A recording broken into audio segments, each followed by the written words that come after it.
बिशाजी नगरी में 2 रोज़ा मैंगो ऐं हैंडीक्राफ्ट एक्सपो पुॼाणी ते पहुतो ऐं ॿी ऐं आख़िरी ॾींहं ते इख़्तितामी तक़रीब दौरान स्कूली शागिर्दनि पारां टेबलोस पेश कया विया। शाह लतीफ़ जे रागी फ़क़ीरनि पारां दंबूरे जी तंद ते शाह जी वाई पेश कई वई। बहाली खाते जे सूबाई वज़ीर मकतूम महबूब ज़मा जे एक्सपो में शिरकत, मुख़्तलिफ़ स्टॉलनि जो दौरो कयो वियो। इख़्तितामी तक़रीब दौरान मुख़्तलिफ़ शख़्सियतुनि में एवार्ड ऐं सर्टिफिकेट तक़सीम कया विया। मुख़्तलिफ़ स्टॉल मालिकनि समेत लाकपियल खातनि जे अमलदारनि ऐं शागिर्दनि खे बि सर्टिफिकेट ऐं शील्ड ॾिना विया। मटियारी समेत Uderolal Hala, Shah Latif press club Bhitshah, Pakistan press club commissioner Hyderabad, deputy commissioner Matiari Mohammad Yusuf Shaikh, Makhdoom Amar Haider, town chairman Bhitshah Syed Khawar Hussain Shah Latifi, Syed Gada Hussain Shah Latifi, assistant commissioner Hala doctor Muzahir Ali Burdo, DSP Hala Mohammad Yakoob Burdo, ज़िले वाइस चेयरमैन अली मुर्तज़ा शाह ॿियनि एक्सपो जे इख़्तितामी तक़रीब में शिरकत कई।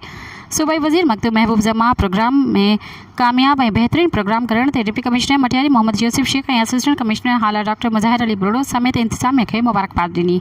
सब्सक्राइब कयो अवामी न्यूज़ HD खे ऐं ताज़ा तरीन ख़बरुनि लाइ ॾिसंदा रहो अवामी न्यूज़ HD।